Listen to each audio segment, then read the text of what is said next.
morning, everybody. My name is Dr. Anacleto Millendez, the founder of the Beautiful Heart Foundation and the president of CHARM, or Center for Holistic, Alternative, and Restorative Medicine. And today I am very blessed to have a friend who visited me here in Hayward, California. His name is Louie Ocampo, and I would like him to introduce himself and give us a little bit of his background. Sir, good afternoon. Hi, good afternoon, Doc Anacleto. And I'm so happy I just traveled from Palo Alto to drive here in Hayward. Okay, so in the Philippines, we are really well known to be an agricultural country. Anything you plant, like here in California, anything I plant, it grows. So we might as well take advantage of that gift from God. And I think that's the way to go. Make the human resources are there, the farmers, the fisher folks, the intelligent and talented Filipinos in the cities, the flora and fauna, which is very, they are just there, whether in the cities or in the provinces. We have everything. I would even call the Philippines as a holy land. We're so gifted there. Yes. Yeah, it's just that people don't recognize that sometimes. They think that the way to live, the way to earn is to go overseas, But just staying in the Philippines, It's already a blessing. it's a blessing. Yeah, you have fresh air, you have enough water, you have everything is free in the Philippines. And everything is cheap. Everything is cheap as well. So that we have to recognize, and we have to glorify God for that. Yeah, I am into planting. You see at the backyard, you can see my vegetable garden. Yes, actually I was amazed with My your food, with your yeah. place here in Hayward. Yeah. That it looks like I'm in the Philippines. Yeah, I have most of my vegetables are really Filipino vegetables. At the back you can see ampalaya, and you can see the squash. I have some beans growing. I have some acetaba and onions and gabi over there. So mostly Filipino vegetables, herbs, and even fruits. I started planting calamansi, and of course avocado, and the other ones are apples and plum, any kind of fruits and vegetables, especially the ones that would stain white linen. The harder it is to remove the stain, the higher the antioxidant properties of that fruit and vegetables. That is how I tell people, you want to eat something and you want to make sure that it has an antioxidant effect, squeeze the fruits, squeeze the vegetable in a white linen. If it stains and you can hardly remove the stain, that's high. That's good. That is high in antioxidants. That's what I'm telling other people in the early years of my holistic health practice. Though there are already studies that our ampalaya, what is the scientific name of ampalaya? Anyway, I forgot. yeah, but anyway, our ampalaya, or the bitter melon, they say. Yeah, bitter melon. Yeah, the bitter melon has that capacity to rebuild the islet cell of Langerhans, which is really the cells producing insulin. So the reason we have diabetes is because it either be type 1 or type 2. Well, the type 1 is the one that is juvenile. There is really a problem with insulin production. While the type 2 is the adult onset, and the adult onset has also something to do with insulin. Not much insulin is being produced in the pancreas because of the damage of the islet cell in the pancreas.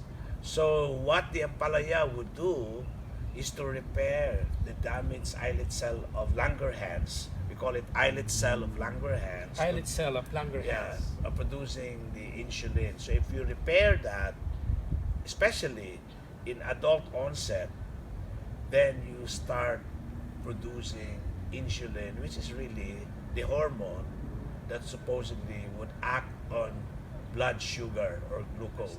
What I'm telling about the ampalaya, if you can eat the ampalaya leaves or the vegetable raw, or if not, at least cook it there is something in at Ampalaya, and I think the same when you have diabetes, you have some other complications as well. Uh, your kidneys may fail because of diabetes. Your heart may fail because of diabetes. Your eyesight may fail because of diabetes. Your hearing will fail because of diabetes. Your sense of touch, your nerves will fail because of diabetes, and a lot of other complications. So as a member of the Lions Club, you and I, as Lions Club Yes. members, we are very strong in our fight against diabetes, against blindness, and blindness is one of the complications of diabetes. So we are trying to advocate that if you can prevent the onset of diabetes, especially the adult onset, The type 2 the type 2, you have to avoid, as I've said, sugar. the complications are deadlier than Yes. the diabetes itself.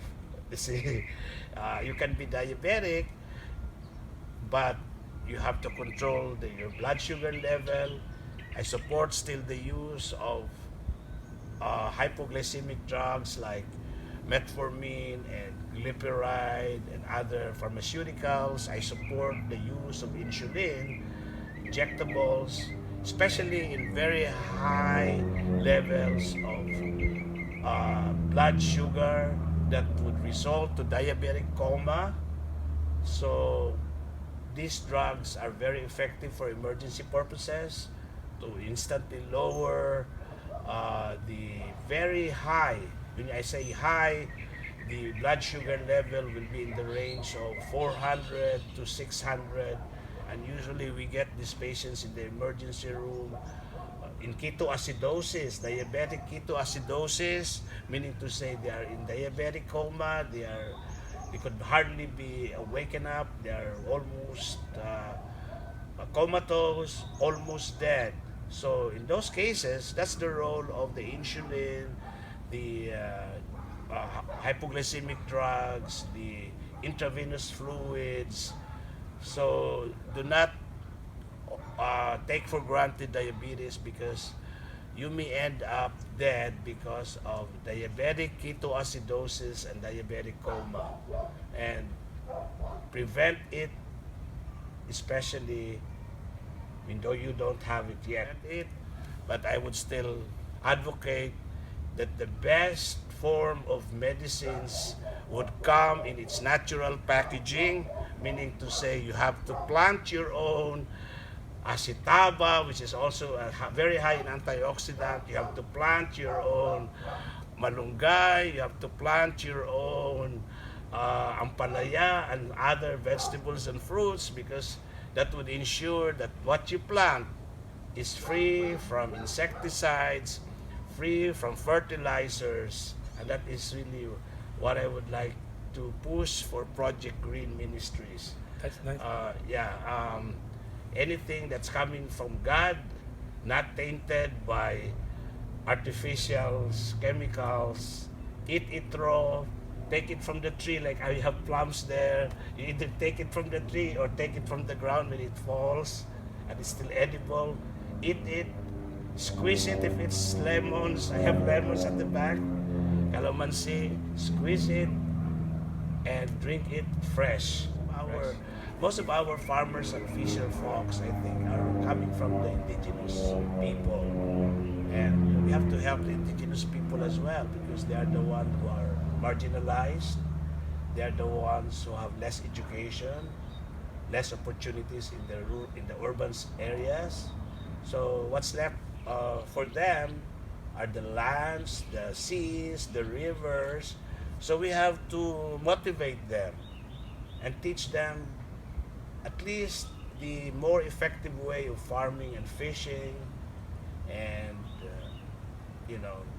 transform their lives economically. That is really what I'm doing in the Philippines. Not only helping them in terms of making sure that they are healthy in their body, mind, and soul, but also healthy in their pockets. Yeah, because you have to be practical as well. That you need money. You need money to send your children to schools. You need money to spend for the table, the food in the table. You need money for your health care. So we have to also empower them with some kind of livelihood. But the livelihood that you can really offer for them is really in the field of farming and fishing. In the field of, we are very rich country because we have the rich agricultural lands. Most of them are not even toiled. We have unlimited Natural resources. and not unlimited seas, unlimited Yeah. rivers that they can get the fish and other aquatic products. So let us join hands. I would encourage Filipinos not only in the United States but worldwide to help our brothers and sisters who are marginalized in the Philippines, who are very poor, who are less educated than us, who have no technology, to bring them to a better life, to an opportunity where we would say that it is health for all, richness for all, because God wants us to everybody to be happy, to be contented with life, and we don't want to look at our brothers and sisters to be suffering in pain, to be homeless, to be hungry, and those brothers and sisters of ours are our responsibility. In the Bible it says, whatever you do to the least of your brothers, you have done it to me. Yes. So that's exactly a responsibility that I'm throwing out to all the viewers. That is your ministry. Yeah, not only my ministry, it's everybody's ministry. Yes. It should be everybody's ministry. That whatever you do to your brother, to the less fortunate of your brothers and sisters, you have done it to me. Yes. So again, Dr. Ocampo, in closing, your last words. Thank you very much, Dr. Anacleto, for inviting me here in your place in Hayward. I'm so honored to be a part It's of my the pleasure. Center Yeah. for Holistic, Alternative, and Restorative Medicine. CHARM. It's a very Okay. nice acronym, very nice group that you've been developing, and I'm so honored as well because you are helping a lot of Filipinos. You are doing a lot of medical missions, and it's so loving to be with someone with a good heart. You have a beautiful heart, Okay. and you also started the Beautiful Heart Foundation. So you're a man of passion, a man of we can feel your sincerity, we can feel your love. So I'm so glad to be your friend, and Dr. Anacleto is a great man. Oh. Thank you very much. Yeah, to God alone be the glory, and I would like to close this by thanking the Lord for putting this event very instantly. We didn't even plan for this. It was His plan, and I'm looking forward that we can collaborate, we can join forces, we can do more. As I've said, one of the advocacies of the Beautiful Heart Foundation is to gather people among the seven trusts. In the acronym COURAGE, the letter G there would stand for gathering people for a common cause. And when we gather together in the spirit of bayanihan, our own Filipino values of bayanihan, or maybe in the foreign values they would call it volunteerism or heroism. We call it heroism or bayanihan. I'm hoping that we can bring back the spirit of bayanihan. I call it BS, bayanihan spirit. Bring back the BS in the Filipino, not the bullshit. The BS, the bayanihan spirit in the Filipino. Once again, thank you, Dr. Ocampo, for dropping by, and I would pray that you will continue formulating more healthy products coming from nature so that the people, the whole universe can benefit out of it. Maraming salamat and mabuhay tayong mga Pilipino. May God bless all of us. Let us support the programs of the Philippine government under the leadership of President Rodrigo Roa Duterte. Thank you so much.